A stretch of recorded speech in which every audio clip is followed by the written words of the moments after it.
Hey, well, I'm back. I had a nice week off, took a little vacation with the family, and actually I found out something about eBay, something I mentioned, I think it was in my last video, about listing every day and not keeping the sales coming in, and I think I have a little bit of theory on that, but I'll get into that a little bit later.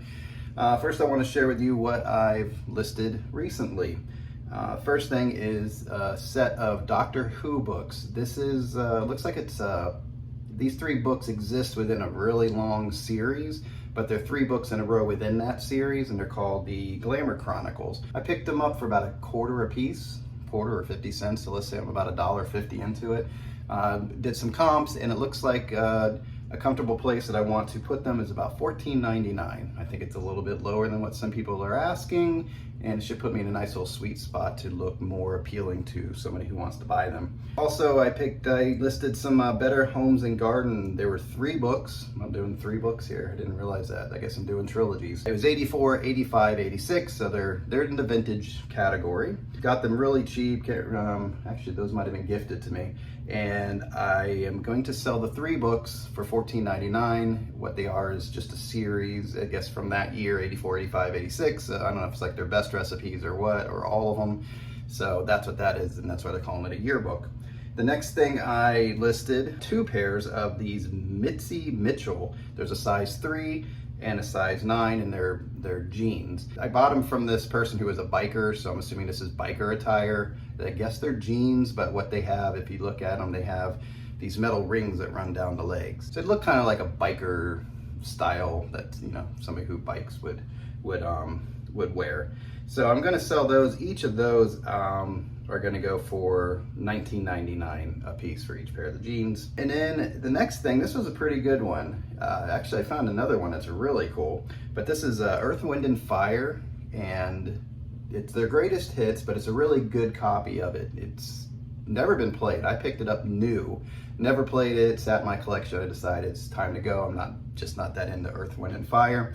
And the good part about it, well, the part that makes it better or pricey or whatever, a better higher sale, is it's from this company called Music on Vinyl, and they do really good pressings. They'll go and they do a really good job. I've never had a Music on Vinyl album that I didn't like or had sound. It's just really good sound and no noise on a vinyl album. So as I did my research, I actually feel comfortable putting it at $79.99 because it actually sells for a little bit more. You know, you always have those where they sell less, where I'm like, did you even know what you had there? I was comfortable putting it at $79.99, and I'll play with that. I'll see, but I want to stay pretty close to that because it is selling for a good high price. Then there's some more Better Homes and Gardens. There were 4 cookbooks that I put together. I've got a whole bunch down here. You'll start seeing those, and I kind of put them together. I was looking to see how people did it as far as putting their cookbooks together, and I was looking for sort of like themes and ideas, and I looked how they sold, and that's what people were doing. So I put these together. They're not exact, this is probably my loosest one as far as a theme, but they still, I feel it goes together a little bit. There's one on canning, there's one on fruit, like fruit meals, so I felt those kind of could go together. Entertaining, and then his turn to cook. Like I said, that's my broadest one. The other ones are like dead on, like barbecuing and things like that. But I thought these kind of would fit together, so I'll see how they sell. But I'm gonna put those together. I didn't even put my price down here, but I think, here, 1 second. So I just checked my listed, and I put them at $12.99.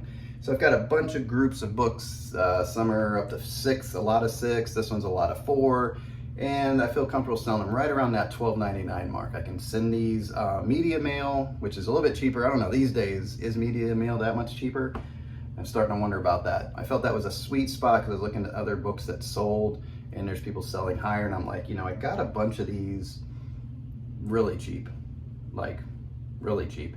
And I feel like I'll make a good amount selling groups of these at $12.99, and it gives somebody else a deal too. So that's where I'm gonna put them, $12.99. At least for this set. I think I'm gonna keep most of these sets probably at that price. I don't think there's any that are like outstanding and sell for crazy amounts or anything like that. So I think that's what I'm gonna do. I make a profit off of it and somebody gets a good deal. That's what I like. If I can make the money and then somebody gets a good deal and they're happy, boom. That's why I do this. All right, next, what I plan to list, these koala Quailu. Better watch that. Quailu. Quailu? Koalu?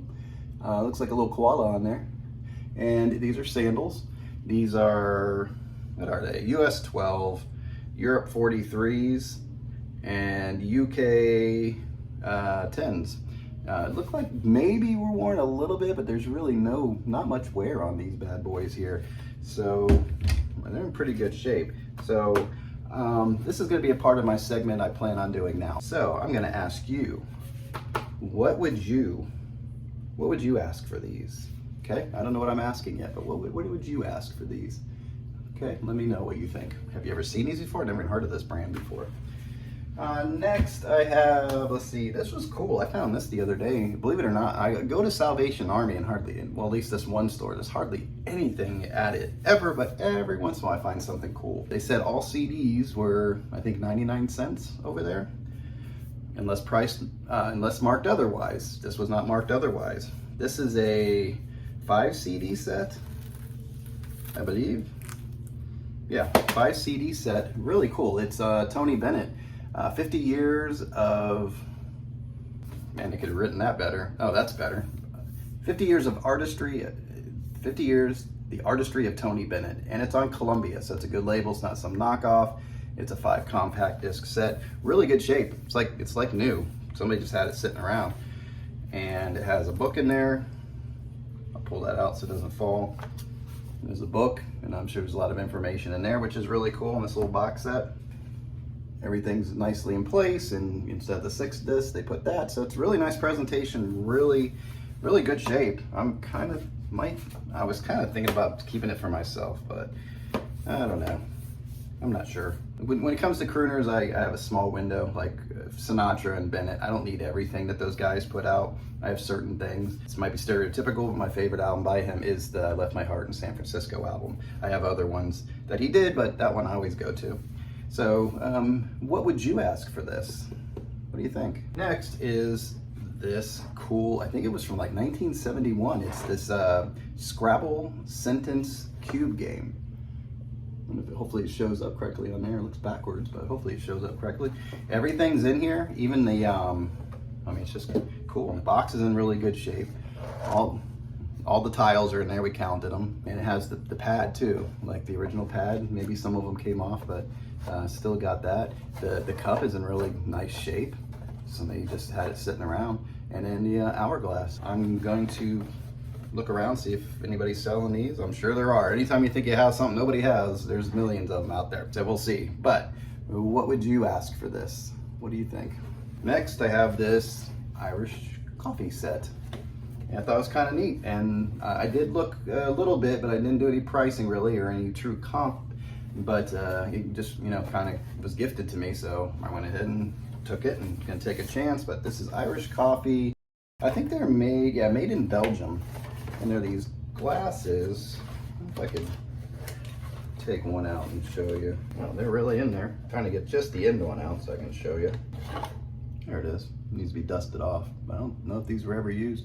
But it just says Irish coffee. I'm going to price these and see. So I got a little bit of everything, right? I really mix it up between music and clothing and games and everything. You take a look at that and tell me, what would you ask for this?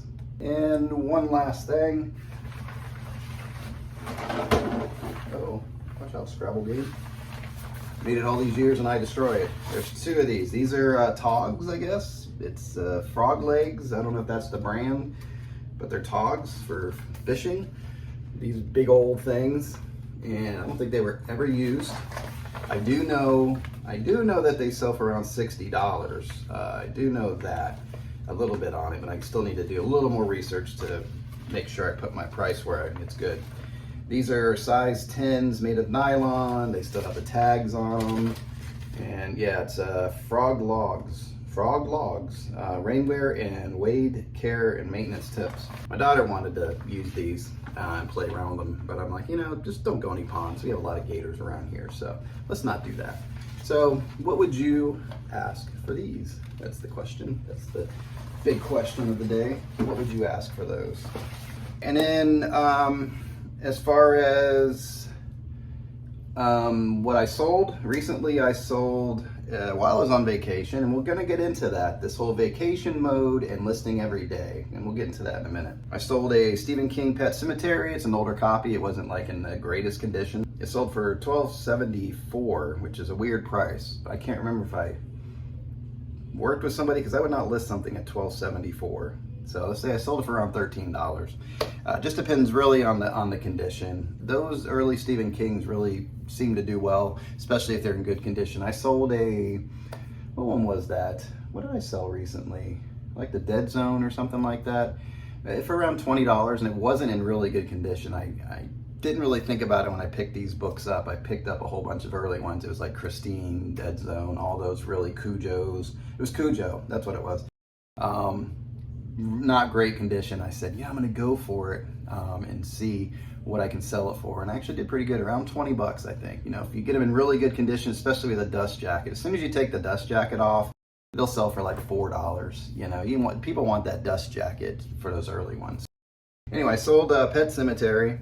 Then just today, actually, as we're doing this, I made a deal on, I have a Thin Lizzy Jailbreak album, and I was so like, oh, should I keep this album? Because I love that album. It's funny because I had that album sitting in my collection for about 2 years, sealed. And one day I said, how come I haven't listened to this? Put it on, loved it. But I've since then gotten a reissued, remastered copy of it, which really sounds good. And I also have one that came out on Record Store Day that had like alternate takes of the songs. So I have those, and I'm like, do I want this original? I'm like, you know what, let's get it out there to somebody who wants it. I have a good copy of it. I don't always have to have an original unless it's Billy Joel. That's my guy. So I sold that I had it up for $19.99. They asked me for $18.28 instead of $19.99, and I'm like, well, I'm gonna pass that up. Jailbreak will actually sell for a little bit more, into the 30s, 40s, but the cover wasn't the best. The album had scuffs but no scratches, so it wasn't perfect. So I got it right down, and I think my price was right because it didn't take long. I think it was up for maybe a week. So I sold that, and then I sold those, I showed them in the videos, those two turkey lamppost covers. And I had them separate, and somebody messaged me today, and they said, hey, I saw that you have 2 of them in your store. Are they the same? Did you double list? And I said, nope, I have 2. And they said, great, I want to buy them. And they did it where it worked out good because they put it together and did combined shipping. Now, what was weird, I guess maybe because of the size of these things, because the weight's not bad, but they're kind of bulky, even if you squish them down, these lamppost covers. The shipping just to New York, it was like $20 for shipping. And I'm like, you gotta be kidding me. So I'm gonna see if I can, and that's even in a poly bag. I'm planning on shipping those in a poly bag, you know, because they're flexible, nothing's gonna happen to them, they can't break. You know, so I'm gonna see what the shipping actually comes out to when I take care of it. And I'm probably gonna issue them somewhat of a credit, because that's a lot, you know, so. Yeah, we're gonna see what that comes out to. But anyway, so here's my tip of the day, or my idea of the day, or what came across my mind of the day. So what I told you was, I was watching somebody, and what they said is you need to list every day. And when you're listing every day, you're gonna see your sales increase and be more consistent. Because he noticed that when he wasn't doing that, as soon as he wasn't listing or became not as consistent, his sales were going down. But when he kept it going every day, listing something every day, now he didn't give me a number, but list something every day, keep that algorithm going, and you have more sales. So before I went on vacation, I set up a whole bunch of drafts, and then what you do is you release whatever you want every day. So I had just enough time to get about where I could release 2 drafts a day. So I went in every single day, you know, wherever I was like, oh, I need to list, put in 2 drafts a day. Wasn't selling anything, nothing, you know. I was like, where are my sales, you know? Just towards the end of the week, I think Thursday is when I sold, or maybe Friday, I sold the Stephen King. I sold that the Pet Cemetery. I'm like, okay, there's one, but that's not what I was doing before. It's not big numbers, but just one. But I noticed today, because I realized I still had it in a vacation mode until today, when the time of the filming is Sunday. I realized, well, all of a sudden I got a sale, and I'm like, oh. And then I'm like, oh, you know what? Let me look. And I had just come out of vacation mode. or away mode. It's called away, time away, and on eBay. And I was like, that's weird. And all of a sudden I get those messages from the lady who wanted the turkey lamppost covers. And I'm like, huh, that's weird. So I'm wondering, this is just a theory, is it just coincidence? Or does eBay look at that too, saying, hey, yeah, you could be listing every day, but you're away. And I don't know why they would do that, because you're still making a sale, you just have to ship it later. That's the only difference. eBay still gets their money now. So I don't know why they would do that if it was the reason, but I just thought it was interesting, and maybe it's just coincidence that happened, where come out of vacation mode and boom, you get 2 sales. So just wanted to run that by you. So have you guys experienced that, or any idea how that works? So anyway, that's what I have for you guys today. I know it's a lot of information, but I had a lot to share with you while I was away there. Hope you guys are doing well, and I hope your sales are up. And until next time, you guys take care.